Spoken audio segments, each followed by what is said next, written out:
Quinto Fabio Máximo le estaba planteando a Aníbal una guerra de desgaste y, a pesar de frenar la racha de victorias, lo hacía a costa de la devastación de Italia.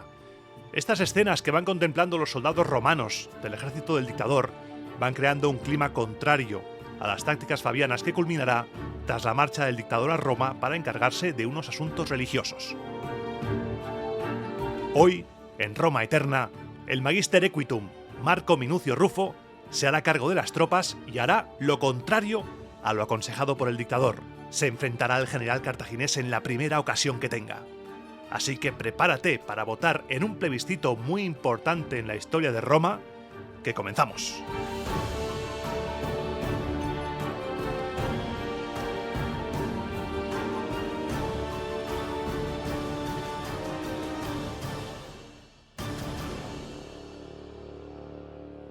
Programa 109 de Roma Eterna. Te aviso que no va a ser un programa muy bélico, sí que voy a hablar de enfrentamientos, se van a pegar romanos y cartagineses, pero estoy reservándome para el programa bélico, el programa de la gran batalla que se va acercando, la batalla de Cannas. Y hoy vamos a empezar esta historia en la escena del programa anterior.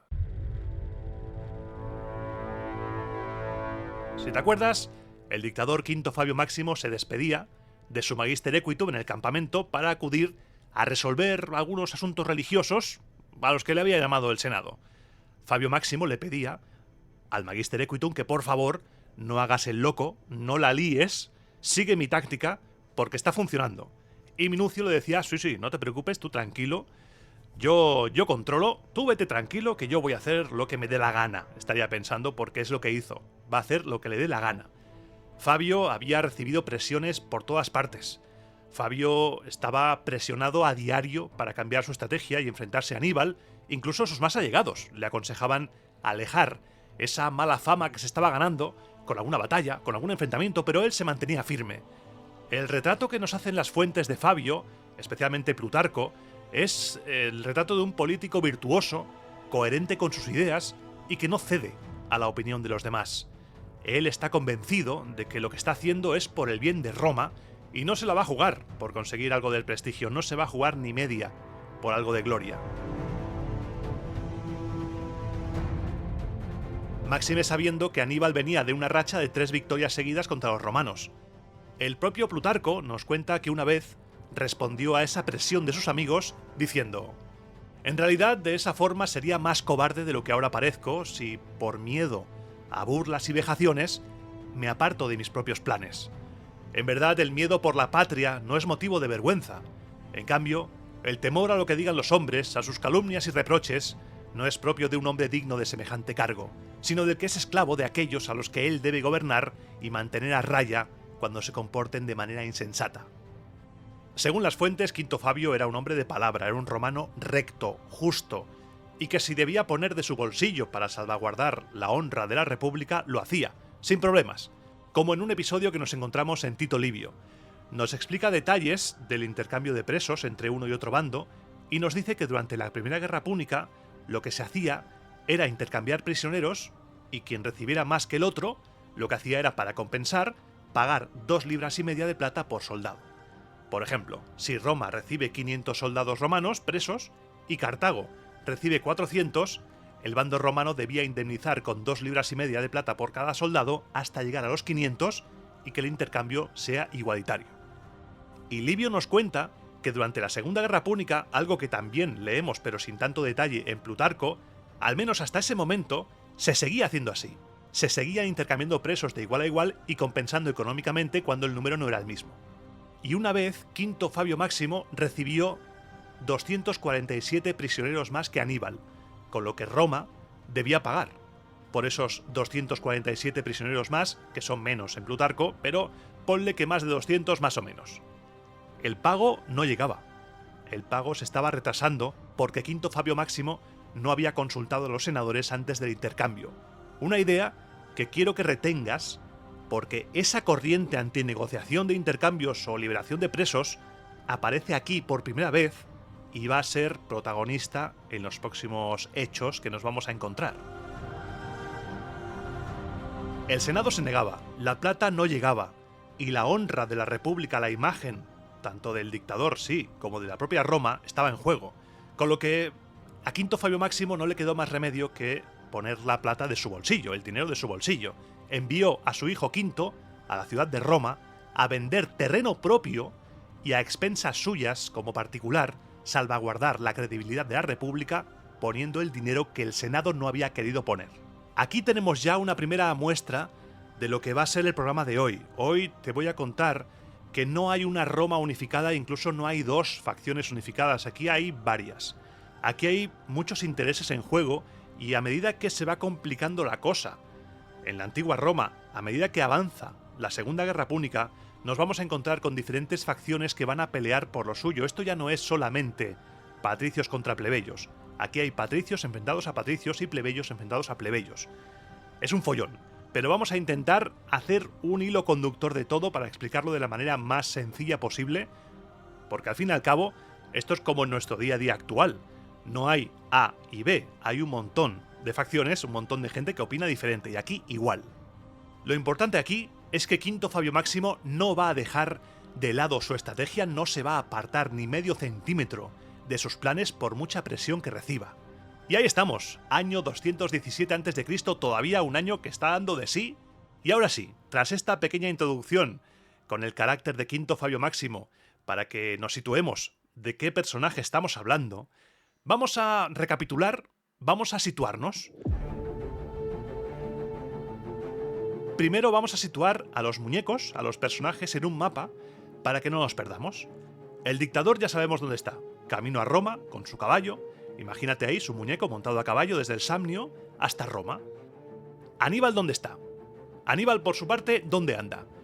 Tras librarse de la trampa, de esa trampa que tuvo que escapar haciendo creer a los romanos que había más soldados utilizando teas con fuego en los cuernos de toros, de bueyes, tanto Tito Livio como Polibio nos dicen que decidió pasar el invierno de ese año 217 por Luceria y la ciudad de Gereonio o en latín Geronium o Gerunium, que lo he visto leído, en la región de Apulia, que se encuentra en la parte del talón de Aquiles de la bota de la península italiana. Madre mía, lo que facilita las cosas que la península italiana tenga forma de bota. Gracias, gracias, planeta Tierra. En esa región había trigo en abundancia y Aníbal intentó primero hacerse amigo de los habitantes de aquellas regiones, nadie le hizo caso, con lo que tuvo que tirar de navaja, tiró de violencia, se adueñó de la zona rápidamente, mató a todos los habitantes, conservó intactas algunas construcciones para poder pasar allí el invierno y almacenar el trigo. Hizo acampar a su ejército delante de la ciudad de Geronium, fortificó el campamento con un foso y con un atrincheramiento. Una vez asentados allí, lo que hizo fue repartir su ejército en 3 partes, envió a 2/3 partes con la misión de aprovisionarse de trigo, con la orden de que fueran recogiendo y que diariamente cada una de las partes debía proporcionar a los suyos una cantidad determinada, se debían autoabastecer, y lo que hacían era recoger trigo, cada grupo lo enviaba a los encargados del servicio, la cantidad que se había establecido, mientras que el propio Aníbal, con la 1/3 parte del ejército, protegía al resto. Protegía el campamento y protegía a los forrajeadores. Era una zona además muy propicia, era llana, se podía recorrer fácilmente. Aníbal destinó muchos forrajeadores para recoger comida y además era la época propicia, cuentan que cada día recogían enormes cantidades de trigo. Quinto Fabio Máximo en Roma, Aníbal en Apulia recogiendo comida porque va a ser un invierno duro. Y el tercer personaje de hoy, que va a ser protagonista, es Minucio Rufo, el Magister Equitum. Este señor, ante la ausencia del dictador, estaba al frente del ejército romano y se encontraba en territorio de Larino, que para hacerlo gráfico se encuentra situado a la misma altura de Roma, pero hacia la derecha, hacia la costa adriática. Polibio cuenta que iba siguiendo los movimientos de Aníbal, utilizando aparentemente la misma estrategia de Fabio, pero no era la misma. Minucio estaba deseando darse de guantazos con Aníbal, pero vamos, lo estaba buscando. Lo único que estaba haciendo era esperar a la ocasión propicia para caer sobre los púnicos. Minucio no tenía la misma paciencia que Quinto Fabio Máximo, y en cuanto se enteró de que Aníbal había tomado Gerunium y estaba llenando su contador de suministros con paladas de trigo, dijo: no, perdona, se acabó. hizo descender su ejército al llano y acampó en una montaña que estaba por el territorio de Larino llamada Caleña, dato que leemos en Polibio. Desde allí, y a pesar de lo cerca que estaban los cartagineses, permitió salir a forrajear a una tercera parte de su ejército, mientras que las otras dos avanzaron en dirección a los cartagineses. Aníbal se dio cuenta enseguida de que esos romanos se movían diferente. Había habido un cambio ahí. Ha cambiado algo, estos romanos están actuando de manera más impetuosa. Vamos a ver cómo se mueven, porque quizá puede aprovecharlo en su favor. Eso es lo que pensaría Aníbal. Los romanos se acercaban y Minucio ordenó acampar en la cima de una loma que se encontraba muy cerca de Geronium y que dominaba el campamento cartaginés con la intención puramente de intimidar a los cartagineses y dar tiempo a los forrajeadores, porque recuerda, luchar con el estómago vacío es un error fatal, ya lo habían hecho los romanos antes y habían palmado. Minucio daba tiempo a sus forrajeadores diciendo: aquí estoy, Púnico, ataca si te atreves. Tito Livio nos cuenta que desde esa altura, Marco Minucio Rufo vio que había otra elevación desde la que se dominaba el campamento romano. Es un dato que en Polibio lo encontramos diferente. Él nos dice que desde el lugar en el que acampó vio una altura situada estratégicamente desde la que se dominaba el campamento enemigo. Son dos montes, uno, van cambiando. Sea de un modo u otro, los dos ejércitos querían controlar esa elevación para tener ventaja táctica sobre el otro. Porque luchar desde arriba no es lo mismo que subir para luchar. Luchar desde arriba es mucho más fácil, te cansas menos, tienes una posición privilegiada para lanzar proyectiles, es más fácil. Aníbal, consciente de que este nuevo general, como te decía antes, era más osado que el anterior y que seguramente intentaría tomar esa elevación, aprovechó la noche, envió unos 2000 lanceros según Polibio y unos jinetes númidas según Livio para tomarla. La tomó, se hizo de día y Minucio vio lo sucedido, se cagó en la familia de Aníbal, envió un contingente de tropas ligeras, asaltó la colina y desalojó a los cartagineses de allí.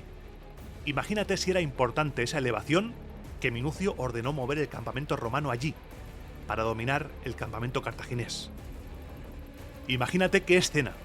Romanos y cartagineses frente a frente, ambos campamentos muy cerca el uno del otro.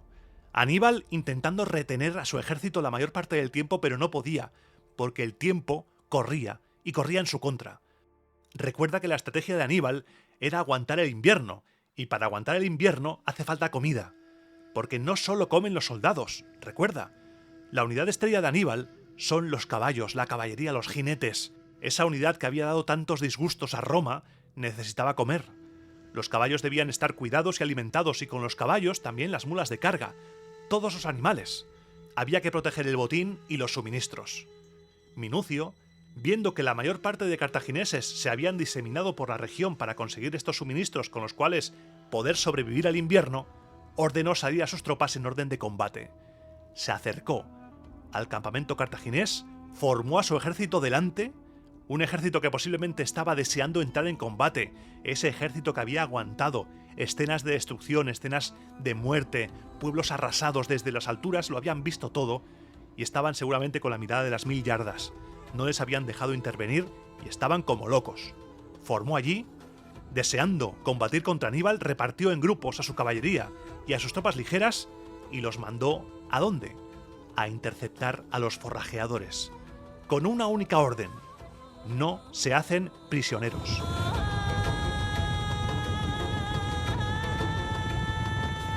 Jinetes y tropas ligeras se fueron hacia los forrajeadores, los romanos mataron a muchos de ellos, que estaban esparcidos, mientras que la situación en el campamento cartaginés era desesperada, según nos cuenta Polibio.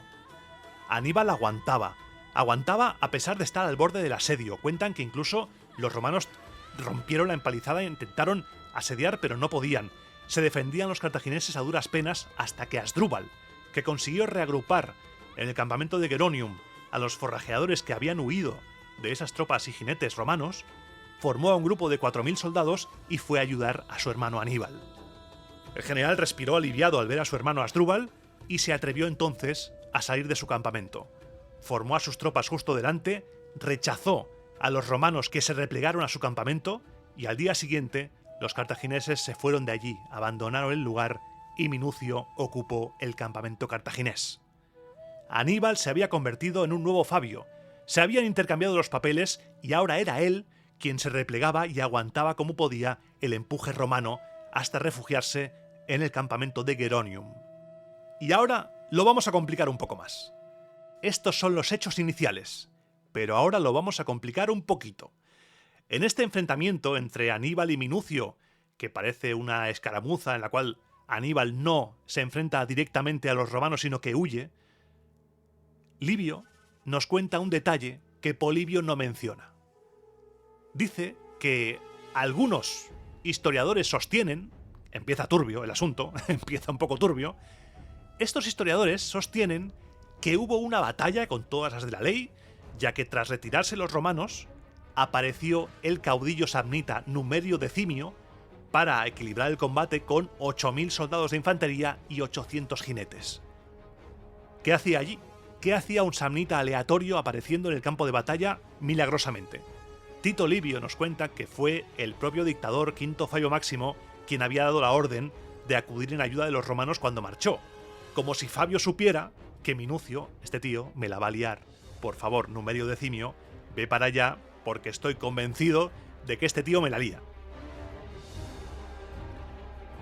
Según esta versión, se presentó en la retaguardia cartaginesa y es en ese momento cuando Aníbal se ve obligado a retirarse, según esta versión. Esta historia acaba con 6.000 cartagineses muertos y 5.000 por el bando romano. Marco Minucio, otro detalle importante, envía entonces una carta a Roma en la que exagera la victoria. Literal, leemos en Tito Livio: a Roma llegó la noticia infundada de una brillante victoria con una carta del Magister Equitum aún menos ceñida a la realidad. El propio Livio nos está reconociendo que esto de Numerio Decimio huele a inventada. Inventada que tira para atrás. Pero claro, yo me encuentro con esto, yo a la hora de hacer un Roma Eterna me encuentro con estas cosas y necesito buscar más información, necesito saber más. Así que vamos a investigar a ver si encontramos más información sobre este enfrentamiento, porque en todo este asunto entre Minucio y Fabio hay más miga de lo que parece. Porque aquí Fabio, según esta versión, ha enviado a los samnitas porque no se fía de que Minucio Rufo fuera a hacerlo bien. Y si vamos a Apiano nos cuenta que Minucio Rufo, al hacerse cargo del ejército, tuvo un combate con Aníbal y que tras vencer, da por hecha la victoria, escribió al Senado acusando a Fabio de no querer obtener la victoria. En Apiano vemos la victoria, sí, lo reconoce, pero vemos también más encono en el enfrentamiento entre Minucio y Fabio. Vamos a otra fuente, vamos a Zonaras. En Zonaras tenemos un relato un poco diferente. Este retrata a Minucio Rufo como un cabeza hueca, a causa de su juventud, además de ser una persona a la que le importa cero el fracaso militar. Siguiendo este relato de Zonaras, en cuanto Minucio Rufo estuvo al frente del ejército, ignoró las instrucciones de Fabio y se lanzó a la batalla, venciendo en un principio, pero siendo derrotado después. Minucio, en esta versión, se salvó de la aniquilación total, según dice Zonaras, porque acudieron unos samnitas que, por suerte, habían venido en ayuda de los romanos, haciendo creer a los cartagineses que volvía Fabio. Vemos un montón de versiones diferentes, vemos diferentes historias, pero lo que parece ser cierto es que el enfrentamiento con Aníbal, Minucio Rufo lo utilizó de manera propagandística, lo utilizó en su favor. Minucio creyó que había sido superior y envió un mensaje a Roma en el que magnificaba su acción, criticaba al dictador, lo llamaba tímido y condescendiente y decía algo gravísimo, que compartía los intereses de los enemigos. Quédate con esta última acusación, porque ahora nos vamos a Roma a intentar descubrir de qué va realmente todo esto.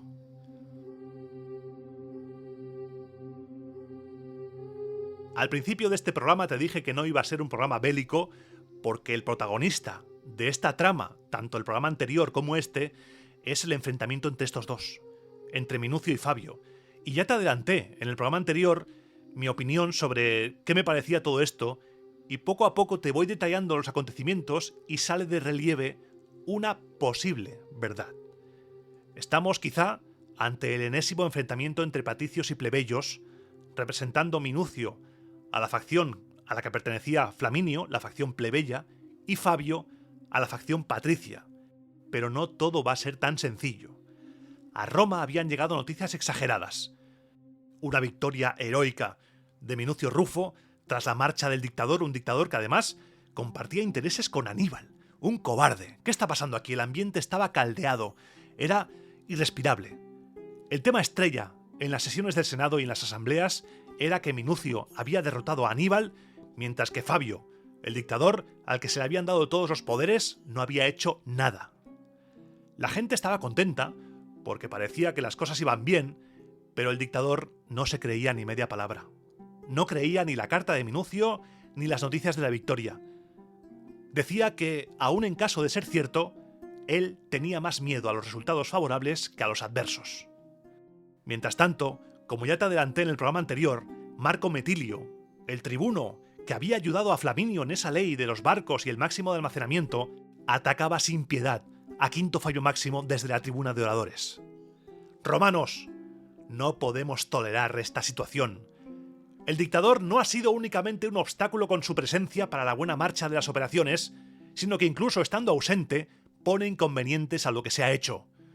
Ahí lo tenemos, perdiendo el tiempo a propósito, para mantenerse más tiempo en el cargo y detentar él solo la autoridad suprema de Roma y en el ejército. Uno de los cónsules cayó en el campo de batalla y el otro ¿dónde está? El otro está lejos de la patria, relegado, con el pretexto de la persecución de la flota cartaginesa. Tenemos a 2 pretores atareados en Sicilia y Cerdeña cuando ninguna de estas provincias requiere de un pretor. Mientras tanto, Marco Minucio, el Magister Equitum, es mantenido casi bajo custodia para que no vea al enemigo, para que no lleve a cabo ninguna acción bélica. ¡Por Hércules! No solo el Samnio, territorio que se les ha cedido ya a los cartagineses como el del lado de allá del Ebro, sino incluso el territorio de la Campania, Cales y Falerno, han sido arrasados, mientras el dictador estaba quieto en Casilino, defendiendo sus propias tierras con el ejército del pueblo romano. El ejército, deseoso de combatir, y el Magister Equitum se han visto retenidos, casi encerrados, en el recinto de la empalizada. Se les han quitado las armas como si fueran prisioneros enemigos. Al fin, una vez que salió de allí el dictador, salieron de la empalizada como liberados de un asedio y dispersaron y pusieron en fuga a los enemigos. Por estas razones, si la plebe romana tuviese su antiguo coraje, hubiera tenido la audacia de presentar una propuesta de ley en que se retirase el mando supremo a Quinto Fabio. Ahora, en cambio, va a presentar una propuesta moderada acerca de la equiparación de poderes entre el Magister Equitum y el dictador. Sin embargo, ni siquiera en ese caso se debe enviar a Quinto Fabio al ejército antes de elegir un cónsul que sustituya a Cayo Flaminio. Como ves, estaba el tema calentito. Estaba el asunto, vamos, Quinto Fabio como para salir a la calle. ¿Realmente había sido llamado Quinto Fabio Máximo para encargarse de asuntos religiosos? ¿O, aparte de eso, había sido realmente llamado para ser despellejado? Porque las fuentes no dicen nada de cosas religiosas que hiciera. Solo cuentan que fue llegar y vamos, que poco más, y se le acusa de traidor. Quinto Fabio aguantaba. Si tenía paciencia en el campo de batalla, fuera tenía incluso más. Aguantaba el chaparrón sin intervenir en las asambleas, quizá porque si interviene le revientan. Él estaba estoicamente aguantando. Y un detalle más que nos hace pensar que quizá esto va más allá de un simple enfrentamiento más entre patricios y plebeyos, es que no le apoyaba ni el Senado. Quinto Fabio intervenía en la curia para decir que cuidado con Aníbal, que ha derrotado a los romanos varias veces por culpa de la temeridad y la falta de conocimientos de los generales, y además decía que pediría explicaciones al Magister Equitum por haber combatido desobedeciendo sus órdenes. No olvidemos que seguía siendo el dictador. Decía cosas como: pronto haré que todo el mundo sepa que si el general es bueno, la suerte no tiene demasiada importancia. Es el talento y la razón lo que se impone, y el haber mantenido a salvo y sin deshonor al ejército en momentos difíciles constituye una gloria mayor que haber dado muerte a muchos miles de enemigos. Para sorpresa de absolutamente nadie, ni de ti ni de mí, los discursos de Quinto Fabio caían en saco roto. no le hacían ni caso. Se eligió cónsul sufecto, en sustitución de Flaminio, a Marco Atilio Régulo, hijo del cónsul que luchó contra una serpiente gigante en la Primera Guerra Púnica y que fue capturado, que lo enviaron en delegación, hijo de ese hombre. Quinto Fabio, según una versión, se fue la noche antes de que se votara la equiparación de poderes entre el dictador y el Magister Equitum, según Livio, pero Plutarco nos cuenta que se fue después. Y es Plutarco quien nos cuenta el motivo por el cual tenía prisa para irse, aunque nos diga que se fue después. Plutarco dice que Fabio tenía prisa por gestionar todo para castigar a Minucio. Al dictador, recuerda, le estaba permitido arrestar y condenar a muerte sin juicio previo, y la gente, según Plutarco, empezó a temer que iría a toda velocidad a cargarse a Minucio. Si no hay segundo al mando, no hay equiparación, ¿no?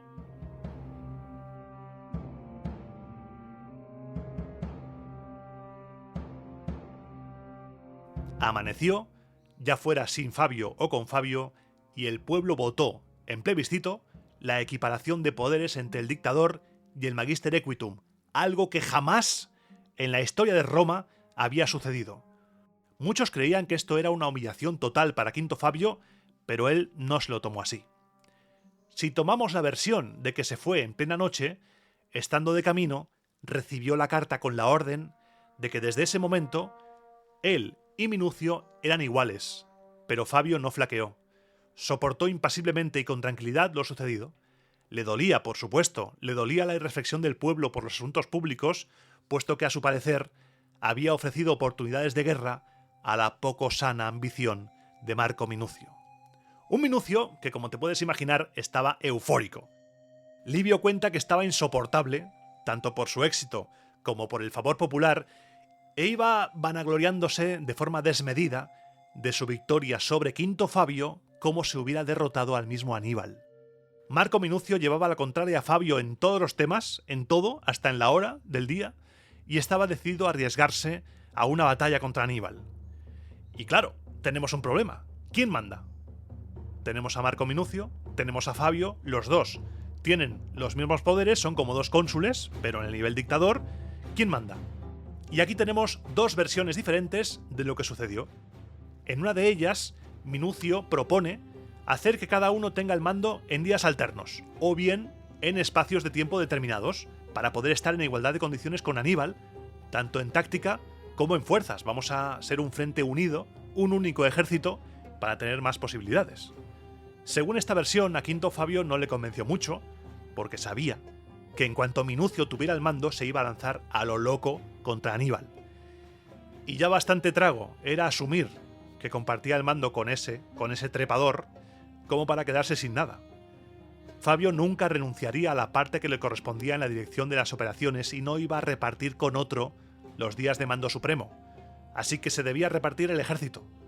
En esta versión, Fabio prefería dividir las tropas, porque así, si Minucio, como él estaba convencido de que iba a pasar, se estampaba contra Aníbal, no todo estaba perdido, aún quedaría una parte del ejército bajo su mando para arreglar el desaguisado. Spoiler, puede que sea así como sucedan las cosas. Esto nos lo cuenta Livio. Polibio lo dice al revés. Esto es un sin Dios. Esto de las fuentes es un sin Dios. Polibio explica que fue Fabio quien llegó y dijo: mira, o esto, porque Minucio estaba un poco crecidito, y fue Minucio quien dijo: pues nos repartimos el ejército, me voy con mis tropas y hasta luego. Quédate con este detalle de la división de las tropas, porque después va a ser importante a la hora de la resolución de esta trama que acaba hoy, por supuesto. Independientemente de que fuera uno u otro quien hiciera elegir al contrario, lo cierto es que las tropas romanas se dividieron, el ejército se partió en dos. Las legiones primera y cuarta fueron para Minucio y la segunda y tercera para Fabio. También se repartieron a partes iguales jinetes, auxiliares aliados y latinos. La división fue tan profunda que hubo hasta dos campamentos. A petición de Minucio, parece ser, se hicieron dos campamentos diferentes. Y así estamos. Como siempre, una vez más, un día más en la antigua Roma, dos dictadores, uno enfadado con el otro, contra un Aníbal que estaba enterado de todo. Quizá en algún momento haga un especial sobre espionaje en la Segunda Guerra Púnica porque es muy importante. Estaba al corriente de todo, lo sabía todo. Lo sabía primero por prisioneros que habían cantado la Traviata, pero también lo sabía porque recibía informes de desertores y de espías. Sabía que Fabio y Minucio estaban picaos. Sabía que Marco Minucio era ambicioso y vanidoso, y sabía que las fuerzas estaban divididas. Aníbal sonreía. Aníbal volvía a decir aquello de familia, hoy se cena. La situación se le ponía de cara.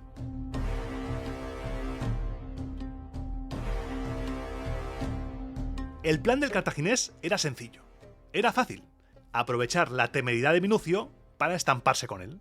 ¿Vale? Entonces, ¿dónde vamos? Había un montecillo entre el campamento de Minucio y el de los cartagineses, de vital importancia táctica, porque quien lo ocupase dejaría al enemigo en posición de clara desventaja, como en el otro enfrentamiento que ha pasado hace unos minutos. Sabía que si él movía sus tropas allí, Minucio mordería el cebo en 0,2 segundos y atacaría. El terreno que rodeaba ese montecillo no era, en absoluto, a primera vista, apropiado para una emboscada.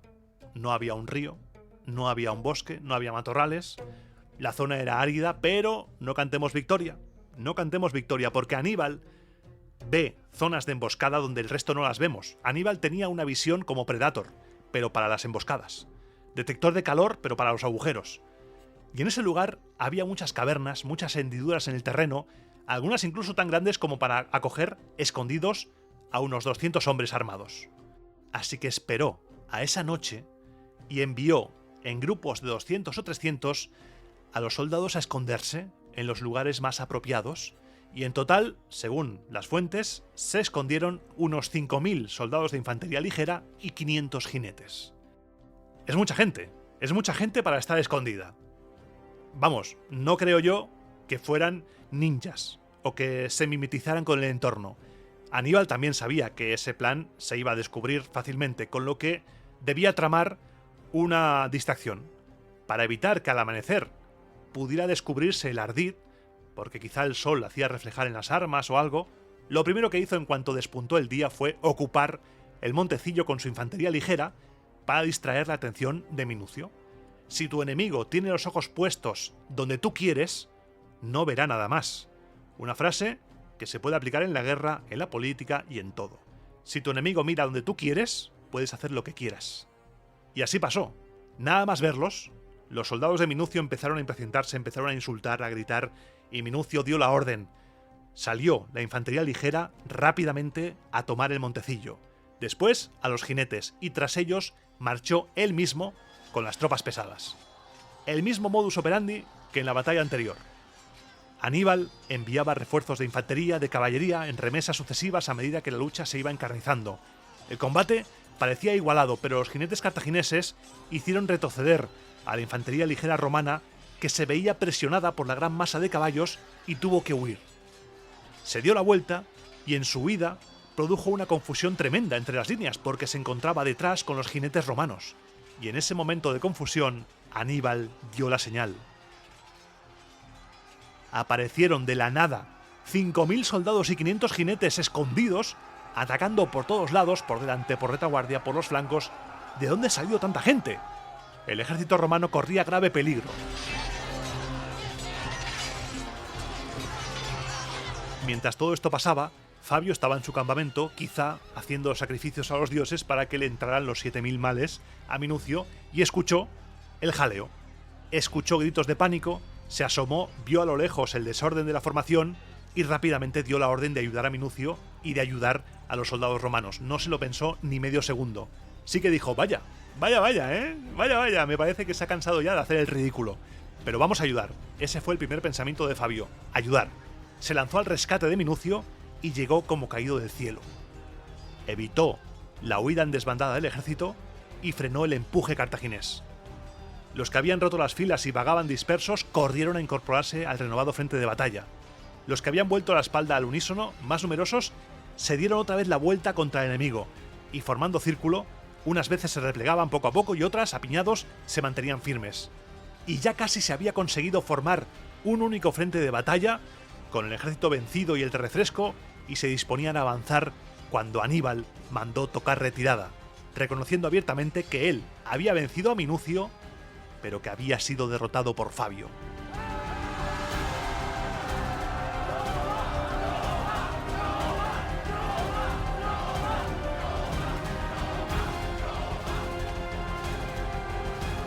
Las legiones romanas perdieron en esa batalla la flor y nata de sus hombres. Para los que habían asistido personalmente a esa batalla, quedó claro que todo se perdió por la temeridad de Marco Minucio, y que todo hasta entonces, y también entonces, se había salvado por la prevención de Fabio. Todos reconocieron que las tácticas fabianas eran buenas, porque el enfrentamiento directo con Aníbal, si no vas con cuidado, te conduce a esto, al desastre. Tras la batalla, Marco Minucio, serio en su campamento, ordenó reunir a los soldados y dijo: «He oído muchas veces, soldados, que el primer puesto es para el hombre que resuelve por sí mismo lo que procede hacer, y el segundo para el que obedece a quien manda como es debido. El que no sabe ni resolver por sí mismo ni obedecer a otro, ese ocupa el último lugar en talento. Nosotros, ya que nos ha sido negada la primera cualidad del espíritu y del talento, atengámonos a la segunda o intermedia, y mientras aprendemos a mandar, hagámonos a la idea de obedecer al dotado en prudencia. Unamos nuestro campamento al de Fabio. Cuando llevemos las enseñas hasta su tienda de mando, una vez que yo lo llame padre, como corresponde a su buen comportamiento para con nosotros y a su dignidad, vosotros, soldados, saludaréis con el nombre de patronos a aquellos que con sus armas y sus diestras os acaban de defender, y ya que no otra cosa, que este día nos reporte al menos la gloria de ser agradecidos». Estas palabras son de Tito Livio, pero en Plutarco leemos un discurso parecido, pero con diferencias. Te lo voy a leer. «Soldados, no cometer ningún error en asuntos importantes escapa a las posibilidades humanas. Pero cuando nos equivocamos, aprovechar nuestros fracasos como lección para el futuro es propio de hombres nobles y sensatos. Por consiguiente, yo confieso que, si bien tengo algunos motivos para quejarme de la fortuna, con más razón debo bendecirla, pues aquello de lo que no me di cuenta en tanto tiempo lo he aprendido en un instante. En efecto, acabo de entender que no tengo capacidad para mandar a otros, sino necesidad de que otro me mande, y que ya no debo aspirar a la victoria sobre aquellos por quienes es más hermoso ser vencido. Para vosotros, en adelante, vuestro jefe es el dictador, mas en la gratitud hacia él yo mismo seré vuestro caudillo, mostrándome el primero, sumiso y obediente a cuanto me sea ordenado por él». Son discursos parecidos. Minucio reconoce sus limitaciones, proclama su gratitud y obediencia a Fabio, pero en Plutarco hay cosas nuevas, como lo de aprender de los errores y hablar de la naturaleza humana. Plutarco es más poético, más profundo. Independientemente de lo que dijera, porque no son los discursos originales, porque vete a saber, Minucio bajó los cuernos, agachó la cabeza ante sus soldados y les invitó a hacer lo mismo. Levantaron el campamento y Minucio los llevó en persona al campamento de Fabio. Livio nos cuenta que esa marcha, algo llamativo, fue en formación de combate, como si un ejército enemigo fuera a rendirse ante el vencedor. Dentro del campamento, caminó hacia la tienda del general, ante el asombro y perplejidad de todos, otro detalle a tener en cuenta, y cuando salió Fabio, Minucio le llamó padre, en voz alta, a la vez que los soldados abrazaron a sus compañeros, saludándolos como patronos, aunque hay otra versión que dice que solo se le llama patrón a Fabio. Esto de patrono es un título que suelen dar los que han sido liberados a sus libertadores. Y cuando se hizo el silencio, Minucio, según Plutarco, pronunció estas palabras: «2 victorias, dictador, has logrado en el día de hoy.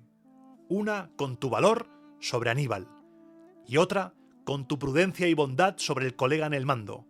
Por medio de aquella nos has salvado, y con esta nos has instruido a nosotros, víctimas de una derrota vergonzosa por aquel, pero noble y salvadora por ti.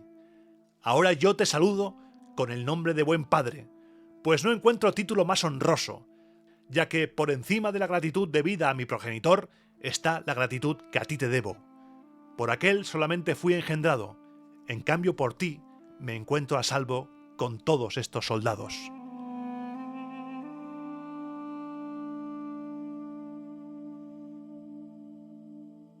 Tras pronunciar estas palabras, abrazó a Fabio, mientras los soldados se abrazaban y besaban unos a otros en una gran reconciliación catártica, una escena de amor digna del final de una película.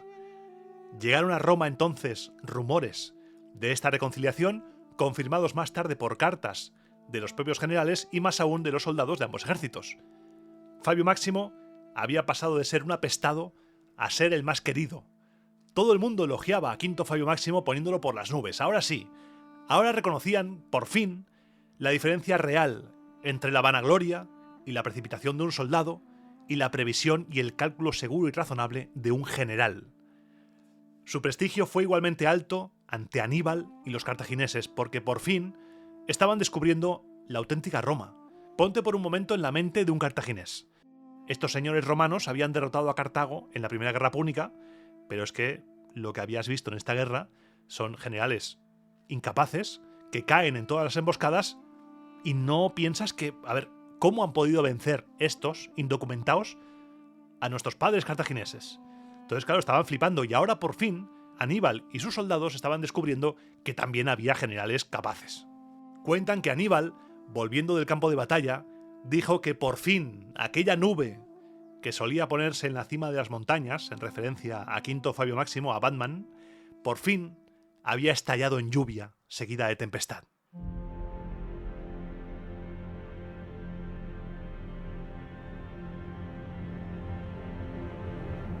Este año 217 a.C. está siendo uno de los más intensos y complicados que he narrado en Roma Eterna, porque luego habrá lío con las elecciones, se nombrará un dictador para los comicios, va a ser un follón de los gordos. Necesito explicarlo de la manera más detallada y pulcra posible, y por eso ahora vamos a parar un poco para acabar el programa de hoy profundizando sobre el gran tema de estos dos últimos programas, el enfrentamiento entre Marco Minucio Rufo y Quinto Fabio Máximo. En la trama ya se han reconciliado, pero vamos a ver diferentes aristas, algo nuevo que no he comentado hasta ahora y que a mí me parece importante. Tengo que confesar que mentalmente ha sido complicado seguir el hilo a la hora de elaborar el programa, el hilo de este enfrentamiento entre los dos, el hilo del pique y de por qué pudo ser y qué connotaciones tiene y qué consecuencias va a tener este pique. Porque me saltaban continuamente alertas mentales a medida que iba leyendo las fuentes. Hoy te he explicado y te he dicho, ojo aquí, por ejemplo, en la reconciliación, cuando va el ejército en marcha, en orden de combate, o por ejemplo, cuando se dividen las tropas, o también cuando le tildan de traidor. Son pequeñas alertas que nos dicen, hey, espérate, porque quizá aquí hay más miga de lo que pueda parecer a simple vista. Porque ¿es todo esto un enfrentamiento político entre patricios y plebeyos que se fue de las manos? Puede ser. Tiene toda la pinta. Minucio estaba apoyado, como te he dicho, por sectores plebeyos favorables con anterioridad a Flaminio, que estaba en clara oposición al Senado. Enviaba mensajes a Roma acusando a Fabio de traidor, porque no se enfrentaba a Aníbal, y consiguió que un magister equitum fuera promocionado plebiscito mediante al mismo rango que un dictador. Luego también está el discurso de la reconciliación. ¿Por qué Minucio dice a sus soldados que ahora Fabio es su líder? ¿Acaso la división de las legiones era más profunda de lo que se puede extraer de los textos? ¿El enfrentamiento llegó a tanto? ¿Es posible que estemos hablando de una división más allá de lo que es puramente patricios contra plebeyos? Porque recuerda que el Senado no estaba a favor de Quinto Fabio Máximo según las fuentes, claro. Todo esto según las fuentes. Y entonces yo en este lío que no vamos a poder resolver, te lo digo porque no acabamos de tener toda la información, encontré otra línea de investigación, otra arista en este tema y que ya me reventó la cabeza. Un día me va a petar un ojo leyendo Roma Eterna. Esto no es A Sección Sin Música, esto es canónico, pero casi es el mismo formato. Y es que a la hora de abordar momentos de la historia, no solo debemos ir a los textos, sino que también a veces, por suerte, tenemos monedas, tenemos restos que nos hablan de esa época, monumentos, estatuas, y en este caso tenemos la base de una estatua, que es la imagen que ilustra este programa, que ya me dejó tarumba del todo. En la inscripción podemos leer Hercolei Sacrum Marcus Minucius Caius Filius Dictator Vovit. El dictador Marco Minucio le dedica una estatua a Hércules. ¿Podría pasar desapercibido? Sí. Le dedica una estatua a Hércules y ya. Pero esas alertas mentales se me han ido disparando. Porque aquí hay algo más importante que nos introduce en el modo de pensar de muchas de las gentes de esa época y que cuando repase todo el caso, tú también digas, hostias, igual dices, hostias, ¿esto qué es? Estamos hablando de propaganda religiosa. Estamos hablando de utilizar a los dioses en favor de una causa militar y política. Minucio no dedicó posiblemente esta escultura a Hércules porque sí. Congraciarse con los dioses era muy importante para los antiguos romanos, eso que te he contado a veces de la Pax Deorum, la paz con los dioses. No solo era importante estar en paz con ellos, sino que era necesario dejar claro a los demás que estaban de tu lado. Cuando Roma conquista Velles, ¿a quién se lleva? A Juno, que le dicen, ven Juno con nosotros, evoca a la divinidad. Es un mecanismo que estaba a la orden del día. La religión y la política se mezclan en Roma, la religión, la política y lo militar se mezclan en Roma. Hércules era una de las divinidades más importantes de la época. Roma estaba muy ligada a Hércules. Todos querían emular a Hércules o emparentarse con él. Como dijo una vez mi amigo José Miguel, Hércules, Heracles, Melkart era el Conan de la época. Alejandro Magno tenía un vínculo muy especial con él. Escipión tendrá un vínculo especial con él. Y Aníbal, en este momento del relato, tiene un vínculo especial con él. ¿Recuerdas lo que hace Aníbal antes de empezar su campaña italiana? Hace un sacrificio en el templo de Melkart, Heracles, Hércules, en Gadir, para consagrar su campaña al dios y ser visto como el elegido por la divinidad. Las 3 derrotas seguidas, Tesino, Trevia y Trasimeno, que Aníbal endiña entre el 217 y 218 a los romanos, refuerzan esa imagen de Aníbal Barca como héroe elegido por Hércules. Muchos pueblos empezaron a creer que Aníbal era realmente un enviado de Hércules para destruir a la impía Roma. Una imagen propagandística que ya los Barca anteriores habían fomentado en Iberia, en la península ibérica. Pero es que hay más. ¿A quién eligen los romanos para hacer frente a Aníbal tras la batalla del lago Trasimeno? A Quinto Fabio Máximo, al protagonista de hoy. ¿Recuerdas lo que te dije de los Fabios cuando apareció por primera vez en el relato? Plutarco nos cuenta que de una ninfa que yació con Hércules cerca del río Tíber, nació Fabio, hombre que dio origen, a partir de él, al linaje de los Fabios. Por supuesto, que su experiencia militar fue un factor importante para su elección como dictador, pero nunca está de más que su origen se remonte a Hércules. Porque Hércules no puede estar con Aníbal si tenemos con nosotros a un descendiente del dios luchando. Su primer movimiento como dictador es hacer unos sacrificios a los dioses porque las derrotas romanas no habían sido cosa del cazurrismo al mando, sino de la impiedad de los romanos. No se habían seguido los ritos, no se habían hecho los protocolos, se había roto la paz con los dioses. Recuerda a Flaminio recibiendo el consulado fuera de Roma.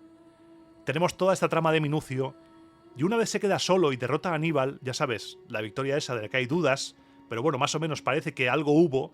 ¿Qué hace este señor? Cuando es dictador, le dedica una estatua para legitimarse en el plano divino, religiosamente. ¡Ey! Que a mí también me protege Hércules, no solo a vosotros. Soy igual de válido que vosotros a ojos de los dioses y en concreto de Hércules. Un enfrentamiento que al principio parece una simple discusión sobre táctica, que cuando escarbas un poco encuentras fondo político y si escarbas más todavía encuentras trasfondo religioso. Una trama tremenda que define lo que es la antigua Roma: guerra, política y religión. Una trama para la que por desgracia no tenemos una respuesta única, satisfactoria, solo podemos hacer conjeturas y hablar de posibles, porque de eso se trata la historia. Quizá, avanzando en la trama, vemos más detalles que puedan aclarar todo esto, ya que, por ejemplo, ha asomado la patita el negarse a pagar por prisioneros, algo que dentro de no mucho tiempo saldrá otra vez. Y es que esto de Hércules no es una idea de olla mía. Por ejemplo, incluso a Vespasiano se le intentó remontar los orígenes a un pariente de Hércules y él se partió en su cara. Es algo que está ahí. Cómodo, por ejemplo, ese busto que está vestido de Hércules. Está ahí el vínculo. Pero hoy acabamos aquí, el programa acaba con la reconciliación entre Minucio y Fabio, y Aníbal temiendo que ahora sí los romanos planten cara con generales capaces, pero tú y yo sabemos que aún queda un último enfrentamiento, que será una tragedia. Cada párrafo que avanza, cada palabra que pronuncio, cada momento que te explico, nos acerca más y más al mayor desastre que vivirá Roma hasta ese momento, la batalla de Cannas.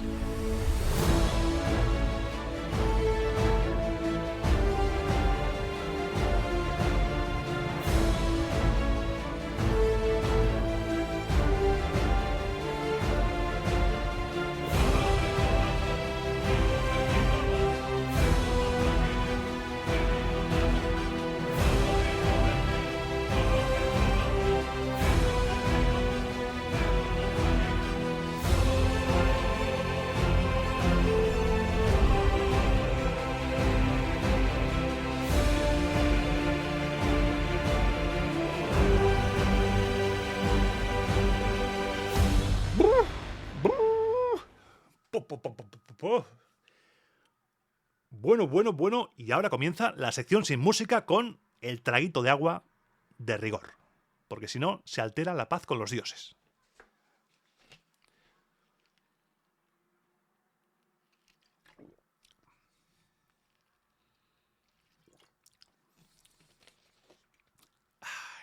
Bueno, muchas gracias por, una vez más, escuchar este programa, seguir apoyando a Roma Eterna, y vaya programa, ¿eh? Al final me he lanzado a la piscina, porque si bien es cierto que para nosotros decir, bueno, pues sí, Hércules, tal cual, pero tenemos que intentar pensar como un romano de ese siglo, o como un cartaginés de ese siglo. El tema religioso es muy importante. Las monedas con los cartagineses como Hércules.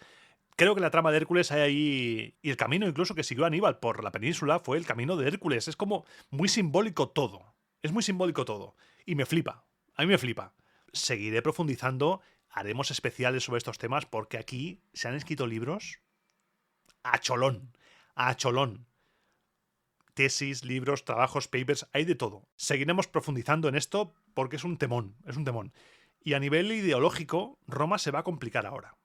Tendremos diferentes facciones, cada una tirando por sus intereses. Vamos a ir explicándolo todo de la mejor manera posible con los recursos de los que dispongo. Y hoy toca hablar de dos temas. Primero, el importante. En el programa anterior hice una pregunta, a ver qué opinabais. Espérate que me voy a poner bien la silla, ahora sí. Hice una pregunta para ver qué opinabas sobre el tema de las tácticas fabianas. Es verdad que es muy sencillo decir hoy en día, sí, vale, funcionaron porque sabemos que funcionaron.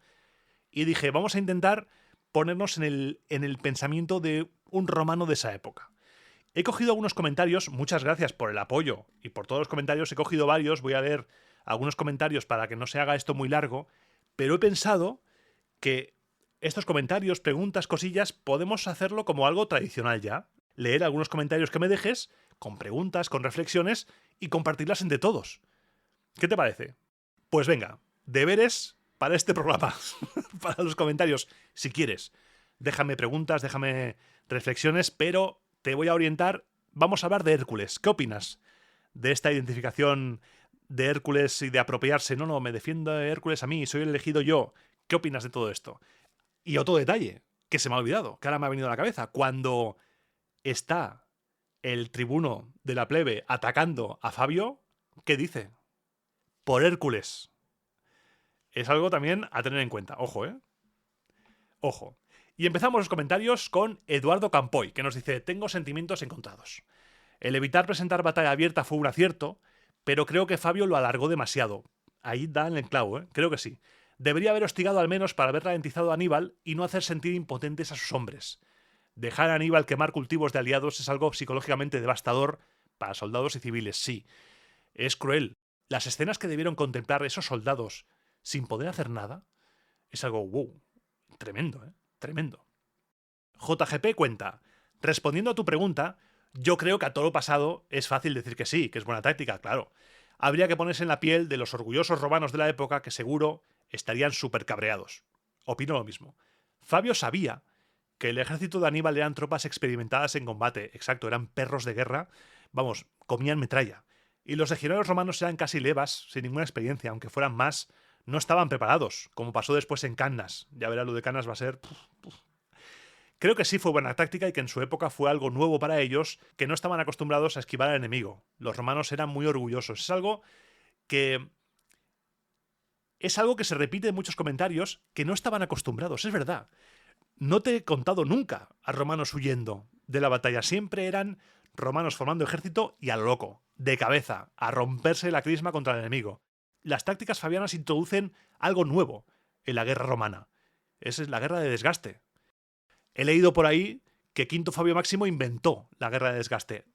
Lo dudo, quizá la inventó en Roma, pero la historia son muchos siglos antes y seguro que hubo gente que huyó, que intentó hacer desgaste, porque no te puedes enfrentar a un enemigo que si te enfrentas cara a cara te revienta, básicamente. Petíbula nos dice: para mí es una táctica correctísima y a la vista está por lo que pasó después. Quizá los romanos no estaban preparados para no hacer de romanos y por eso se lo quitaron de en medio. Y además me gusta este comentario porque cita a los más grandes. Cita a Sebas de la Tortulia Podcast y dice: ojo, Aníbal va montado en la bicicleta de las victorias. Si deja de pedalear, se cae. Grande Sebas de la Tortulia, grande. Y es que es tal cual, porque Aníbal necesitaba seguir combatiendo, necesitaba seguir venciendo, porque el invierno se acercaba. Y aquí se las ha visto y se las ha deseado para reunir alimento y así aguantar el invierno. Y además nos dice: ojo, Petíbula, decirte que mi madre nació el 3 del 53 a las 3 de la madrugada. ¡Toma ya! ¡Toma ya! ¡Qué grande! Jonás Muz nos dice: chupito por Quinto Fabio Máximo. Chupito, ahí está, mira. Chupito de agua, que yo tengo aquí. Chupito de agua. Chupito. Lo que quería preguntar es, Iván, la capacidad demográfica de Roma para reponer legiones es algo tremendo. Cada vez que caían en una trampa y tras una derrota suena a cuenta sin fondo, a billets, leva sin parar, derrota, otra pelota, derrota, otra pelota. Molaría hablar de ese aspecto. Seguro que hay bibliografía y teorías. Me lo apunto porque es un tema que en las fuentes mismas, sin ese estudio amplio de demografía y demás, ya te narra. Por ejemplo, Pirro, su asistente, le dice que Roma era como la ida de Lerma, que le cortas una cabeza y le salen 3. Y tras Cannas, vamos a ver, porque lo de Cannas fue una sangría. Eso es tremendo, tremendo. Pero claro, tenía tantos aliados, tantos pueblos latinos, itálicos, tal, que podían reunir, porque el gran grueso de las tropas romanas, no solo sus legiones, sino también los auxiliares, las tropas aliadas, los latinos. Tenía un montón de pueblos a los que llamaba para la guerra.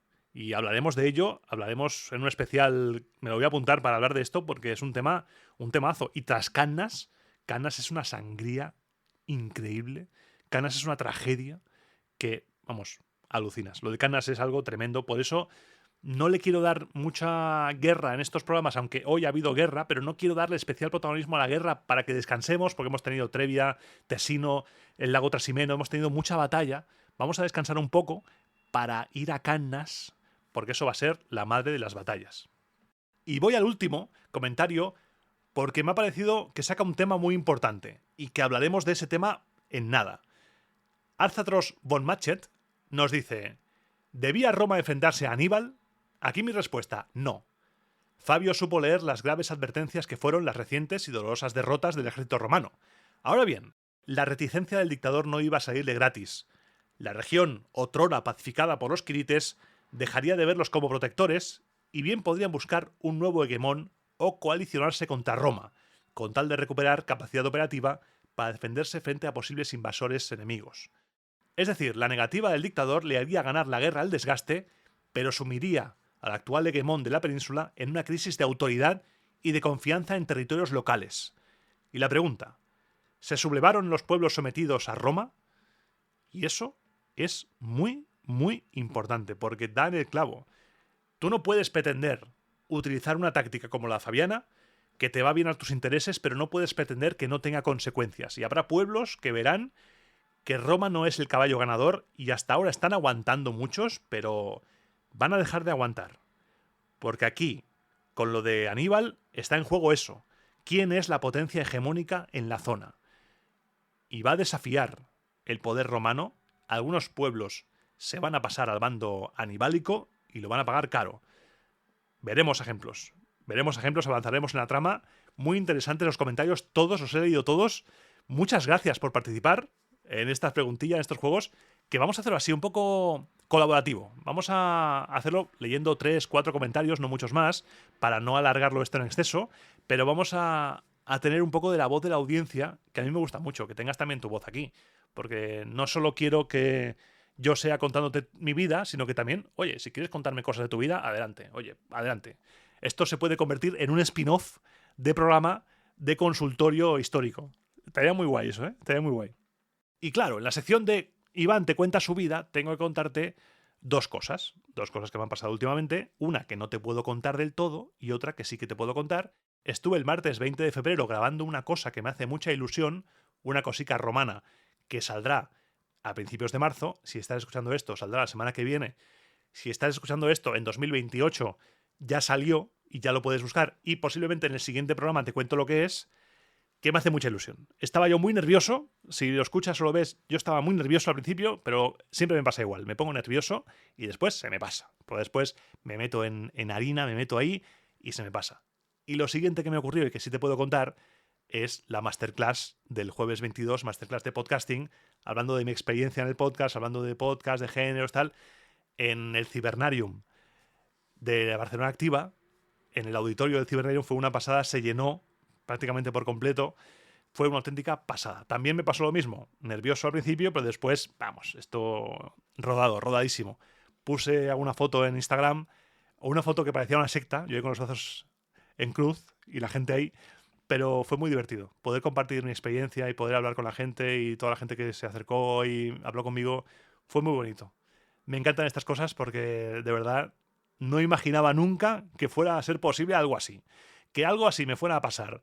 Yo, de grabar, y que sigo grabando en bata, ahora mismo no, porque no hace tanto frío, pero de grabar en Albornoz, en mi casa, el podcast, a yo contar mi experiencia y cómo grabo, los micrófonos que uso, tal y cual, es algo que a mí, vamos, Iván del pasado, vas a flipar.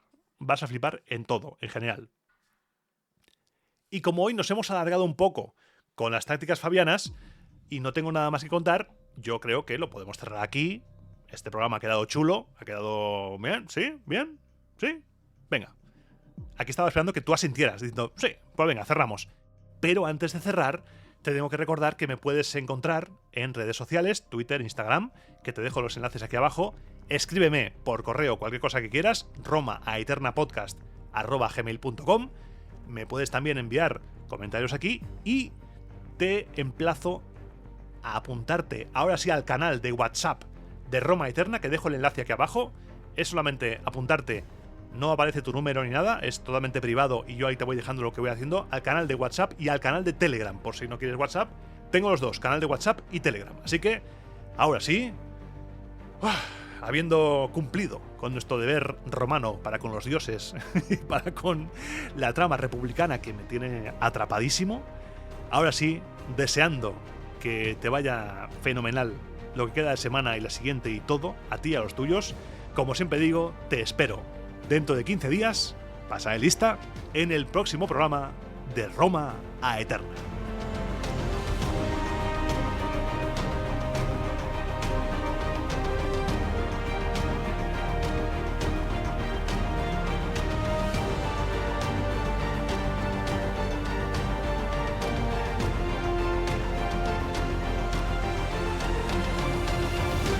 Lo que no te podía contar, que grabé el martes 20, tampoco aquí te puedo contar más, pero algún detalle sí que te puedo dar. Es un podcast nuevo en una plataforma en la cual yo nunca he estado y no sé si estaré nunca. Es una colaboración puntual, me invitaron, hablando de un emperador, hablando de Vespasiano, y creo que te va a gustar. Hasta ahí puedo leer. Divertido, fue divertido y estuve muy nervioso. Y además no estaba yo solo. Estaba la persona que presenta, había dos invitados más, que si te digo a qué se dedican, ya tenemos más pistas y no puedo decirlo porque me decapitan, y yo, ahí, sentados en un sofá, con vídeo, audio, fue una experiencia muy bonita, muy bonita. Estaba nervioso porque, claro, esta gente con la que estaba, digo, ¿esto es verdad? ¿Estoy aquí sentado con esta gente, hablando de Vespasiano? ¿En serio? ¿Está pasando esto? Pues por eso me puse nervioso, pero luego se me pasa, se me olvida. Y no puedo decir más porque, claro, yo me caliento y lo desvelo. No puedo decir más. En la primera semana de marzo, que es la siguiente cuando estoy grabando esto y publicando esto, más detalles. Ahora sí, cierro. Un abrazo muy fuerte. Muchas gracias por quedarte hasta el final, que cuando la gente me dice, me quedo hasta el final, me hace mucha ilusión. Mucha ilusión. Gracias, un abrazo y hasta el siguiente. ¡Adiós!